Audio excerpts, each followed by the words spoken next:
ఓం సాయిరామ్. శ్రీ సచ్చిదానంద సమర్థ సద్గురు సాయినాథ్ మహారాజ్కి జై. మన సాయి కుటుంబ సభ్యులందరికీ నమస్కారం అండి. ఎలా ఉన్నారు, ఏం చేస్తున్నారు? మీరందరూ కూడా సంతోషంగా, క్షేమంగా, ఆరోగ్యంగా ఉండాలని, సాయినాథుని యొక్క ఆశీస్సులు మనపై ఎప్పుడూ ఉండాలని మనస్ఫూర్తిగా ఆ సాయిని వేడుకుంటూ ఈరోజు వీడియోను మొదలు పెడుతున్నాను.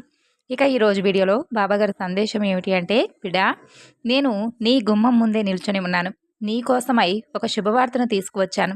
నన్ను లోపలికి ఆహ్వానించి ఈ శుభవార్తను నీ చెవిన వేసుకో అని అంటున్నారు. మరి బాబాగారి సందేశంలో ఉన్నటువంటి పరమార్థం ఏమిటో తప్పకుండా తెలుసుకుందామండి. అంతకన్నా ముందు మన ఛానల్ ఎవరైనా కొత్తగా చూస్తున్నట్లయితే ఛానల్ను సబ్స్క్రైబ్ చేసుకుని వీడియో మీకు నచ్చితే లైక్ చేసి సపోర్ట్ చేయండి. బాబాగారి సందేశాన్ని తెలుసుకోబోయే ముందుగా, చాలామందికి ఎన్నో సమస్యలు, ఇబ్బందులు ఎదురవుతూ ఉంటాయి. అంటే ఒక్కొక్కరికి ఒక్కొక్క సమస్య ఉంటుంది. ప్రేమ, పెళ్లి, సంతానం, వ్యాపారం, భార్యాభర్తల మధ్య గొడవలు, కోర్టు సమస్యలు, ఇలా మీకేదైనా సమస్య ఉంటే శ్రీ సాయి భగవతి జ్యోతిష్యాలయం గురువుగారు చక్కగా మీరు ఉన్న చోటనే ఫోన్ ద్వారా మీకు సరైనటువంటి పరిష్కార మార్గాన్ని తెలియజేస్తారు. సంప్రదించవలసినటువంటి ఫోన్ నెంబర్ 9043637512.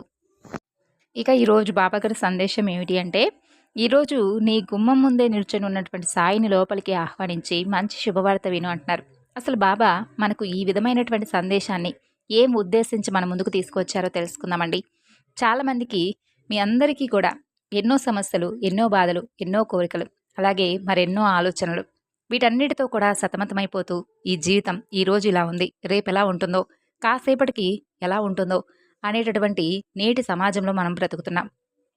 అయితే ఒక్కొక్కరికి ఒక్కొక్క ఆలోచన ఉండవచ్చు. అంటే మా కోరిక తీరేలోపే అసలు మేము ఉంటామో లేమో, అసలు మా బిడ్డలు సంతోషంగా ఉంటారా, అసలు మేము చూస్తామా, లేదంటే మాకు ఈ సమస్య ఉంది, అనారోగ్య సమస్య ఉంది, ఇది అసలు తొలగిపోతుందా లేదా, బాబా అసలు ఉన్నాడా లేదా, బాబా నిజంగా నువ్వు ఉంటే నాకెందుకు ఈ సమస్యలు, ఇలాంటివి ఆలోచనలు, తపనలు ప్రతి ఒక్కరికి కూడా నేటి సమాజంలోనే కాదండి, ఎప్పటికైనా కానీ మనిషి జీవితంలో ప్రతి సమస్యకు, ప్రతి కష్టానికి, ప్రతి కోరికకు ఏదో ఒక తపన అనేది నిద్రలేచిన దగ్గర నుండి పడుకోబోయేదాకా మనకి ఎన్నో సమస్యలు, ఎన్నో ఆలోచనలు, ఎన్నో చిక్కుముళ్ళు ఈ యొక్క జీవిత ప్రయాణంలో ఎప్పుడూ కూడా ఏదో ఒక సమస్యలతోనో, ఆలోచనలతోనో సతమతమైపోతున్నటువంటి మన మనసుకు కాసేపు విరామం ప్రకటించి బాబా చెప్తున్నటువంటి ఈ సందేశాల్లో ఉన్నటువంటి ఆంతర్యం తెలుసుకొని ఒక మంచి ధైర్యాన్ని, అలాగే ఒక మంచి నమ్మకాన్ని, ఒక మంచి బలాన్ని మనకు మనంగా ఏర్పరచుకొని మన ప్రశాంతతను మనం పోగొట్టుకోకూడదు కదండి.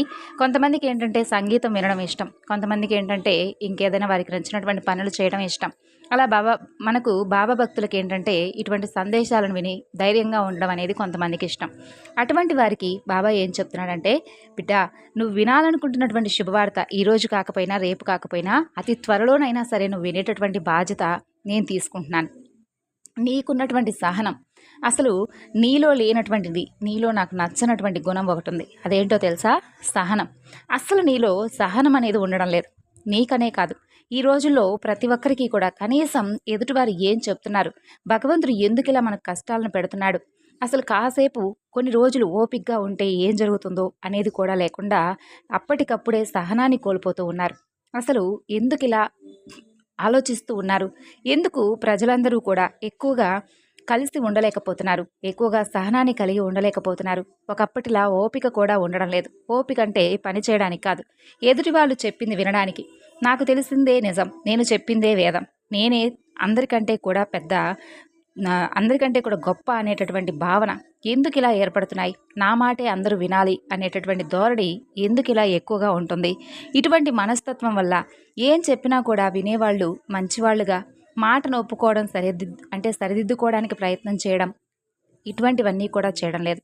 ఎదుటి వాళ్ళు ఏదైనా మంచి మాట చెప్పినా కూడా వారిని శత్రువుగా చూస్తున్నారు. ఇక పిల్లలు కూడా తల్లిదండ్రులను ఏదైనా కానీ వారి నుంచే కదా నేర్చుకుంటారు. కానీ తల్లిదండ్రులు చెప్పేటటువంటి మంచి చెడులను కూడా పిల్లలు కూడా పట్టించుకోవడం లేదు. అన్ని విషయాల్లోనూ తల్లిదండ్రులను చూస్తే నేర్చుకుంటారు. కానీ పిల్లలు కూడా తల్లిదండ్రులను ఎదిరించి చిన్నతనం నుండే వారిని ధిక్కరిస్తున్నారు. మనకు తెలిసింది గోరంతైతే తెలియంది కొండంత ఉంది. మన మంచి కోరేవాళ్ళు ఎప్పుడూ కూడా, అంటే మనలో ఉన్నటువంటి పొరపాట్లను తెలియజేస్తూ ఉంటారు. ఆ పొరపాట్లను తెలియజేసినప్పుడు వారిని మనం శత్రువుగా భావించకూడదు. అందరూ కూడా మన యొక్క మంచి కోరేవారే కాకపోవచ్చు. కానీ ప్రతి మాట కూడా వినకుండా ఉండడం అనేది మన తప్పు అవుతుంది. అలాగే నువ్వు చెప్పింది నిజమైతే, నువ్వు చేసేది నిజమైతే ఎదుటి వ్యక్తులు కూడా నీ మాటకు కానీ, లేదంటే నువ్వు చేస్తున్నటువంటి ప్రవర్తనకు కానీ ఎవరూ బాధపడరు. అలాగే ఎదుటి వ్యక్తులు కూడా నీ మంచి కోరేవారు ఉండవచ్చేమో కదా. ఒకవేళ నీకేదైనా సలహా ఇవ్వడానికో, సూచన ఇవ్వడానికో భగవంతుడు ఎవరైనా కానీ నీతో ముడిపెట్టవచ్చు కదా! ఇటువంటివి ఎందుకు ఆలోచించడం లేదు? ఎప్పుడూ కూడా నెగెటివ్ ఆలోచనలతో ఉండిపోవద్దు. సహనాన్ని కోల్పోవద్దు. ఉన్నది ఒక్కటే జీవితం. నిజమేనా కాదా? కానీ ఉన్నది ఒక్కటే జీవితం అని చెప్పి పిచ్చి పిచ్చి పనులు చేస్తూ ఉంటే అది మీకు పెద్ద తలనొప్పిగా మారిపోతుంది. ప్రతి సమస్య ఒక్కో వ్యక్తికి ఒక్కోలా ఉంటుంది. ఒక్కో సమస్య 10 మందికి ఉంటే ఒకే పరిష్కారం అనేది అందరి సమస్యలను తీర్చదు కాబట్టి ఒకరికి డబ్బు సమస్య, ఒకరికి జీవిత భాగస్వామి సమస్య, ఒకరికి ఆరోగ్య సమస్య, ఒకరికి తల్లిదండ్రులతో సమస్య. ఇలా సమస్య ఏది ఉన్నా కానీ మనం సహనం కోల్పోకుండా ఓపికగా ఉండాలి. అప్పుడు సమస్యలన్నీ కూడా ఒక్కొక్కటిగా పరిష్కారం వైపు ప్రయాణం అవుతాయి.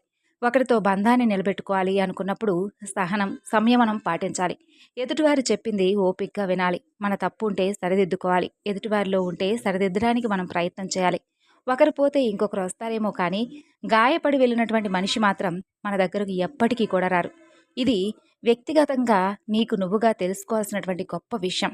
ఈరోజు నువ్వు ఏదైతే కోల్పోయావో అది బంధం కావచ్చు, వస్తువు కావచ్చు, లేదా ఇతరత్ర ఏదైనా కావచ్చు. తిరిగి మరలా నీ జీవితంలోకి రావాలి అంటే మునుపడిలా నువ్వు చేసినటువంటి తప్పులను మరలా మరలా చేయవద్దు. అలాగే నేనిలా చెబుతున్నానని బాబాపై కోపాన్ని కూడా పెంచుకోవద్దు. ఎందుకంటే బాబా ఎప్పుడూ కూడా నీకొక తండ్రిలా, గురువులా అన్ని విషయాల యందు నీకు పూర్తి అవగాహన తీసుకురావడానికి ఒక్కొక్కసారి నీకు బాధ కలిగించే విషయాలను నీతో చెప్తూ ఉంటాడు. అలాంటప్పుడు భగవంతుడిని ఒక నేరస్తుల్లా చూడవద్దు. అలాగే భగవంతుడు ఎప్పుడూ కూడా నిన్ను, నీ ప్రేమను అర్థం చేసుకొని నిష్కల్మషమైనటువంటి నీ భక్తికి లొంగిపోతాడు. నాకేమి పెద్దగా నీ నుండి గురుదక్షిణ కూడా అవసరం లేదు. నువ్వు సంతోషంగా ఉంటే చాలు. అలాగే నీ తప్పొప్పులను, అలాగే నీ గురించి నువ్వు పూర్తిగా తెలుసుకోవాలి. ముందు నీ గురించి నువ్వు శ్రద్ధ తీసుకో. తర్వాత కుటుంబంలో ఉన్నటువంటి ప్రతి ఒక్కరిపై శ్రద్ధ తీసుకుందో కానీ ముందు అసలు నీ గురించి నీకే ఆలోచన లేనప్పుడు, అలాగే నువ్వేం చేయాలనేటటువంటి ఆలోచన, తపన, అలాగే నీ మంచి మార్గంలో నువ్వు నడవలేకపోతున్నప్పుడు ఎదుటివారిని ఎలా ఉండాలని చెప్పి అంటావు చెప్పు. అలాగే నీ కుటుంబంలో ఉన్నవారు కూడా నీ మాటే వినాలని చెప్పి అనుకోవడం మూర్ఖత్వం అవుతుంది. ప్రతి ఒక్కరికి కూడా వారి వారి యొక్క సొంత అభిప్రాయాలు, సొంత ఆలోచనలు, అలాగే సొంతగా ఇలా బ్రతకాలనేటటువంటి కలలు ఉంటాయి. వాటన్నిటినీ కూడా నువ్వు చిదిమేసే విధంగా నీ ప్రవర్తన ఉండకూడదు. అందరూ కూడా నీకు గౌరవిస్తున్నారు. అలాగే నీ మాటకు గౌరవిస్తున్నారు, విలువిస్తున్నారు. ఇది చాలదా? కానీ నువ్వు మాత్రం అందరూ నీలాగే ఉండాలి. నీలాగే ప్రతి ఒక్కరూ కూడా ఆలోచించాలి. ప్రతి ఒక్కరూ కూడా నీతోనే అంటే కలిసిమెలిసి కాకుండా ప్రాముఖ్యత అనేది నీకు మాత్రమే ఇవ్వాలి అని అనుకోవడం మాత్రం స్వార్థమవుతుంది. నువ్వు వినాలనుకుంటున్నటువంటి శుభవార్త తప్పకుండా వింటావు. నీ గుమ్మం వరకు వచ్చినటువంటి సాయి నీ ఇంట్లోకి అడుగు పెట్టలేడా? వస్తాడు. తప్పక వస్తాడు. నీ మనసులో ఉన్నటువంటి సాయిని వెతకకుండా ఎక్కడెక్కడో ఉన్నటువంటి సాయిని ఎతుకుతున్నావు. సాయి ఎప్పుడూ కూడా నీ హృదయంలోనే ఉంటాడని చెప్పి తెలుసుకోలేకపోతున్నావు. కేవలం ద్వారకామాయలో మాత్రమే ఉంటాడా ఈ సాయి? మీ హృదయాల్లో ఉండడా? ఒక్కసారి నీ హృదయ తలుపులు తెరిచి చూడు. బాబా ఎప్పుడూ కూడా నీ హృదయంలో కొలువై ఉంటాడు. కాబట్టే ఈరోజు గుమ్మం ముందు ఉన్నాను అని చెబుతున్నాను. నీ గుమ్మం ముందు నిలిచి ఉన్నటువంటి ఈ సాయి లోపలికి వచ్చి మరీ ఒక శుభవార్తను చెప్పబోతున్నాడని ఎందుకన్నానో తెలుసా? నేను ఎప్పుడూ కూడా గుమ్మం దగ్గరే కాదు, నీ హృదయంలోనూ, నీ ఇంట్లోనూ చిరస్మరణీయంగా ఎప్పుడూ కూడా నీ దగ్గరే ఉంటాను. కానీ నువ్వే గుర్తించలేక నన్ను ఎక్కడెక్కడో వెతుకుతున్నావు. అలా వెతకకుండా నేను నీతోనే ఉన్నానని చెప్పి నమ్మి చూడు. నీకు కష్ట సమయంలో కావచ్చు, అన్ని విషయాల యందు నేను తోడుగా ఉంటాను.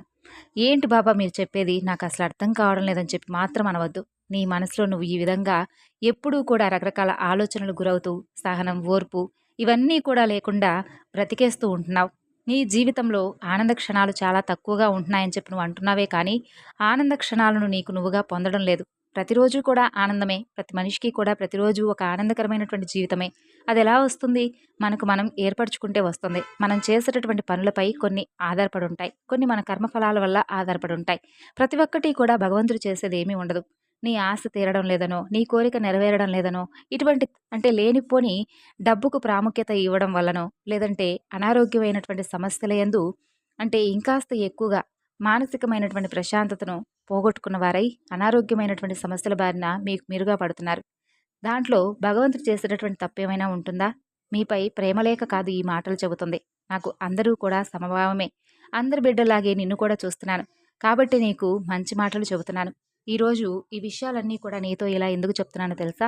నీలో ఒక మంచి మార్పు రావాలని నేను తపన పడుతున్నాను. కాబట్టి నీలో ఉన్నటువంటి మార్పును అతి త్వరలో నేను చూస్తాననుకుంటున్నాను. అలాగే నలుగురికి నీవు ఆదర్శప్రాయంగా ఉంటావనుకుంటున్నాను. నువ్వు ఎన్ని సంవత్సరాల నుంచి కోరినటువంటి కోరికైనా నేను తప్పకుండా నెరవేరుస్తాను. కానీ కొన్ని రోజులంటూ దానికి ఒక సమయం అంటూ నిర్దిష్ట కాలంలో భగవంతుడు నిర్దేశించుతాడు. కాబట్టి ఆ సమయం వచ్చిందాకా ప్రతి ఒక్కరూ వేచి ఉండాల్సిందే. బాగా ఆలోచించి చూస్తే బాబా ఈరోజు మనకి ఈ సందేశాన్ని ఎందుకు చెప్తున్నారంటే అండి, నిజంగా నేటి యొక్క సమాజంలో ఏంటంటే ప్రతి ఒక్కరికి కూడా ఒక్కొక్కరికి ఒక్కొక్క సమస్య ఉంటుంది. ఒకరికి డబ్బు సమస్య, ఒకరికి అనారోగ్య సమస్య, ఒకరికి కోరిక నెరవేరడం లేదనే సమస్య, ఇలా రకరకాల ఆలోచనలతో సతమతమైపోతూ ఉంటారు. ఉన్నదాన్ని వదిలేసి లేని దాని కోసం పరుగులు పెడుతూ డబ్బే ప్రాధాన్యం అని చెప్పి కొంతమంది అనుకుంటే, ఇంకా ఏదో ప్రాధాన్యతను ఇస్తూ కొంతమంది బ్రతికేస్తూ ఉన్నారు. కాబట్టి ఇవేవి కూడా శాశ్వతం కాదని చెప్పి బాబా మనకి ఈ విధమైనటువంటి సందేశాన్ని తెలియపరుస్తున్నారు. మనకు మనమే గొప్ప అని అనుకోకూడదు. మన చుట్టూ ఉన్నవారు కూడా గొప్పే అనుకోవాలి. అలాగే ఏదైనా మనం ఒకటి అడిగినప్పుడు కాస్త శ్రద్ధాసబూరితో వేచి ఉండాలి అని చెబుతున్నారు.